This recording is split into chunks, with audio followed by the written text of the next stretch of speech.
মায়ের হাতের যে কোনো রান্না খেতেই আমার ভীষণ ভালো লাগে। তার মধ্যে একটা রান্না হচ্ছে এই রান্নাটি। এটা হচ্ছে কুমড়ো, আলু আর ছোলার ডাল দিয়ে একটা সবজি, দুর্দান্ত তার টেস্ট। চলুন তাহলে কীভাবে মা বানাচ্ছে একটু দেখে নিই। কড়াইতে সর্ষের তেল গরম করে জিরে, তেজপাতা, শুকনো লঙ্কা ফোড়ন দিয়েছে। তারপরে কিন্তু কেটে রাখা আলু আর কুমড়োটা তুলে দিয়ে একটু অল্প করে ভালো করে ভেজে নিচ্ছে। তারপরে ছোলার ডাল মা পুরো একটা রাত ভিজিয়ে রেখেছিল, মানে রাত্রে শুতে যাওয়ার সময় ভিজিয়ে রেখেছিল, আর সেটাকে একটু ভালো করে ধুয়ে নিয়েছে। এবার মা কিন্তু ওই ছোলার ডালটা কুমড়ো আলু যে অল্প অল্প ভাজা হয়েছে তার মধ্যেই তুলে দিচ্ছে।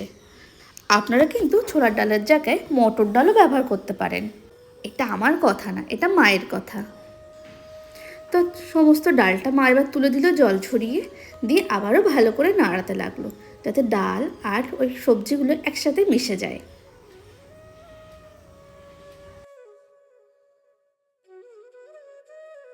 এবার মা তার মধ্যে মশলা অ্যাড করতে থাকলো, যেমন অল্প একটু জিরের গুঁড়ো দিল। তারপরে মা নিয়ে আসছে মায়ের হাতে বানানো, অবশ্য এটা মা বানায়নি, এটা দিদা বানিয়েছে, আদার পাউডার। আদাগুলো ভালো করে ধুয়ে কুচি কুচি করে ছাদে শুকিয়ে সেটাকে পাউডার বানানো, তাও আবার শিলে। এগুলো কিন্তু আমার দিদা বেশ ভালো পারে। তারপরে দিল লবণ আর হলুদ, দিয়ে আবারও সবজিগুলো সুন্দর করে নেড়ে চেড়ে দিল, নিয়ে তার মধ্যে অল্প একটু জল অ্যাড করলো। বেশি জল কিন্তু দেইনি, যাতে মশলাগুলো ভাজা ভাজা না হয়, তার জন্য একটু জল অ্যাড করলো। তার মধ্যে এবার দিয়ে দিচ্ছে কুচিয়ে রাখা বেশ কতগুলো কাঁচা লঙ্কা। মনে রাখবেন রান্নাটা কিন্তু খুব খুব ঝাল হবে না, অল্প অল্প ঝাল হবে, আবার একটু মিষ্টি মিষ্টিও হবে, যেটা আপনি রুটি, লুচি এগুলো দিয়ে খেতে কিন্তু দুর্দান্ত লাগে।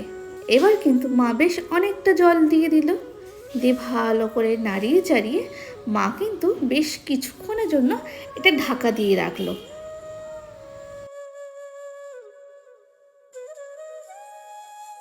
কথা বলতে বলতে অনেকটা টাইম হয়ে গেছে, আর দেখুন এটা ফুটেও গেছে ভালো মতো।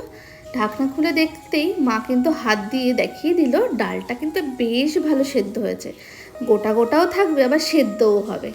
এমন সময়ে মা তার মধ্যে দিয়ে দিল বেশ কিছুটা চিনি আর একটু গরম মশলা।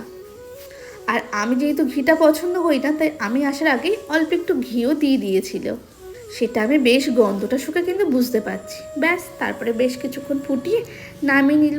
দুর্দান্ত এর স্বাদ, একবার করে খেয়ে দেখবেন।